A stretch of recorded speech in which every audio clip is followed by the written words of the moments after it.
السلام عليكم ورحمة الله وبركاته.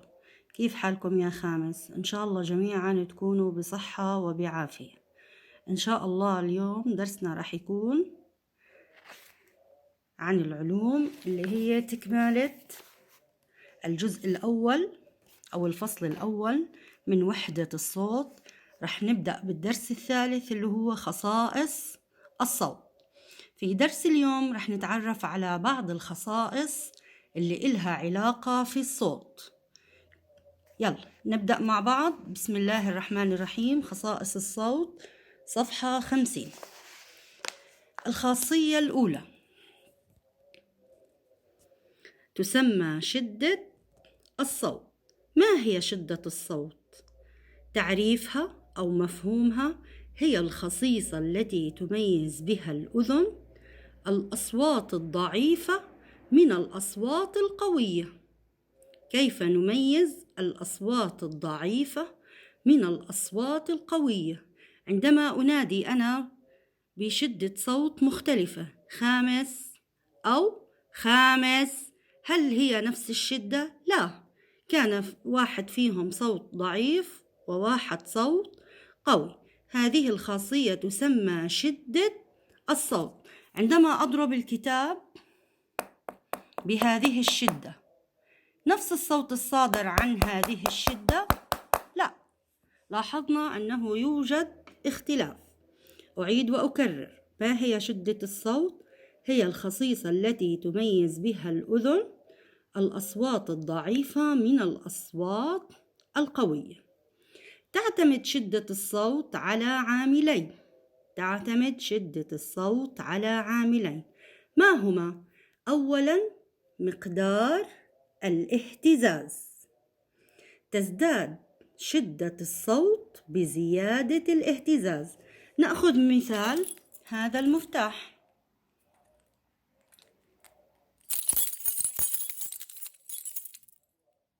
عندما اهتز المفتاح أصدر صوت.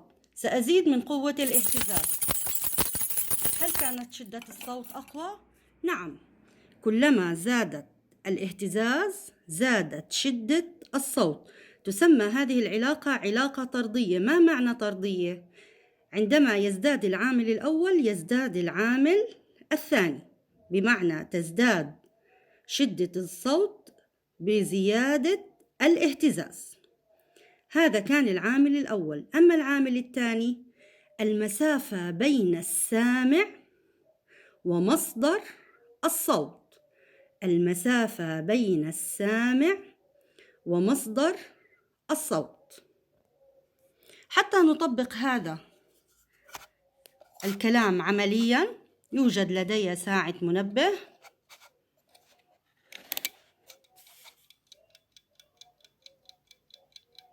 هل سمعتم الصوت؟ سوف أقربه على أذني بمرافقة الهاتف. أسمع الصوت جيدا. لماذا أسمع الصوت جيدا؟ لأن المسافة بين أذن السامع والمنبه قليلة. إذا أبعدت المنبه قلت شدة الصوت. لماذا؟ لأنها زادت المسافة بين أذن السامع والمنبه.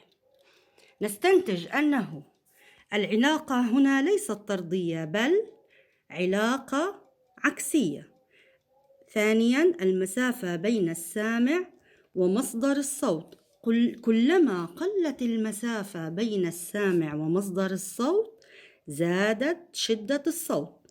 بمعنى إذا أنا حبيت أسمع على شاشة التلفزيون، حبيت أسمع الصوت أقوى، أقرب أذني من الشاشة.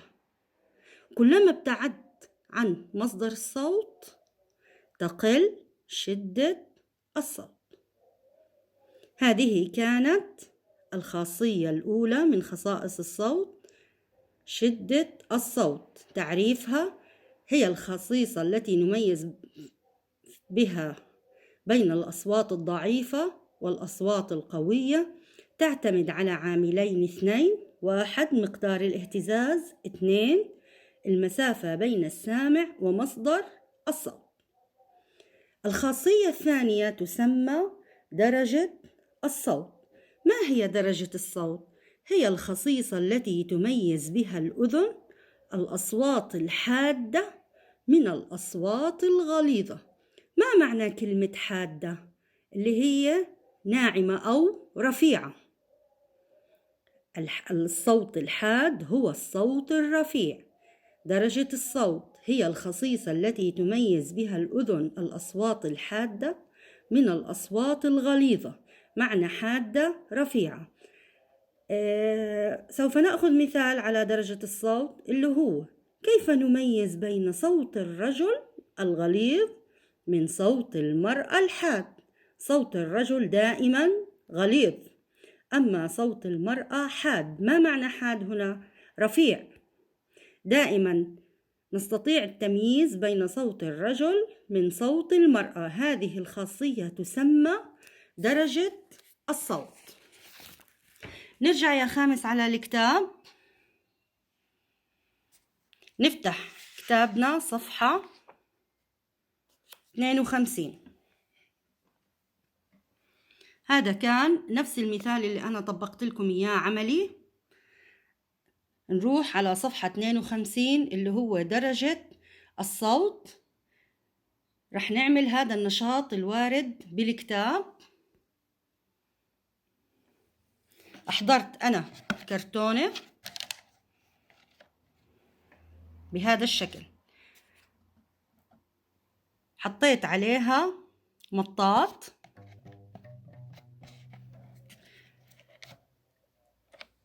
نتبع الخطوات الإجراءات حسب ما هي مذكورة في الكتاب. ثبت الخيوط المطاطية طوليا على فوهة الصندوق كما في الشكل اللي هو الشكل 5-9 ألف باستخدام قلم رصاص. اعزف على المطاط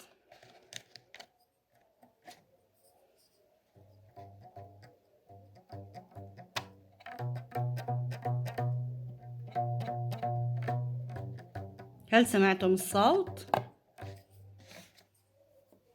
رح نعكس اتجاهات المطاط. كانت الشكل الأول طوليا، أما في الشكل الثاني بالعرض.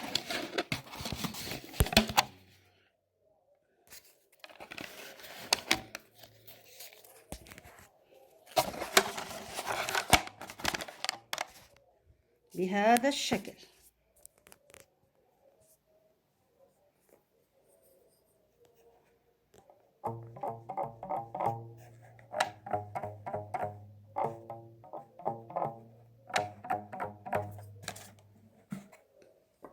مين كان بالشكل ألف وباء؟ مين كان سمك الخيط المطاط أكثر سمكا؟ في الشكل باء. تابعوا معي يا خامس حل الأسئلة هنا. أي الخطوتين 1 أو 3 كان خيط المطاط أكثر سمكا؟ في مين؟ في الشكل باء. ما الفرق بين الصوتين في الخطوتين 2 و3؟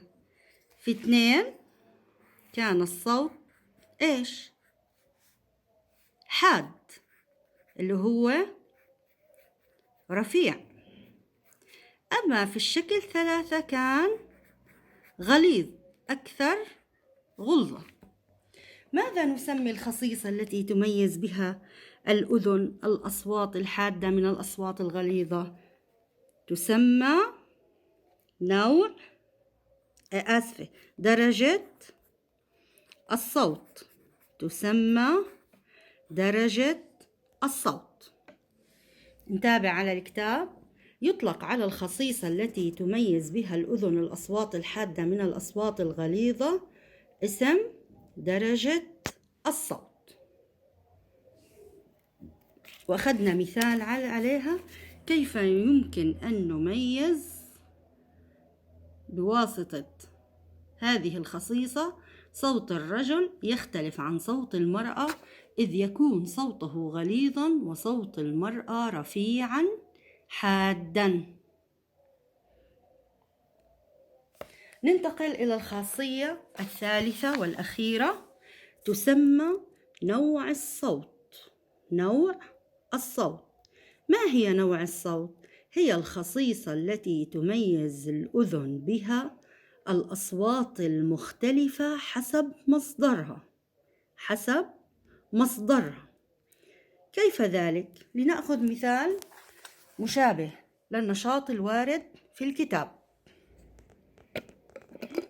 عندنا هذا المثال، نأخذ وعاء زجاجي بهذا الشكل، أو مرتبان زجاجي، قطعة خشب صغيرة، نقود معدنية، مفتاح، مشابك معدنية، حجر صغير. أنا أحضرت قلم بلاستيك، قلم خطاط، نقود معدنية. أستطيع أن أميز أن هذا الصوت صوت نقود. سوف أضع المفتاح،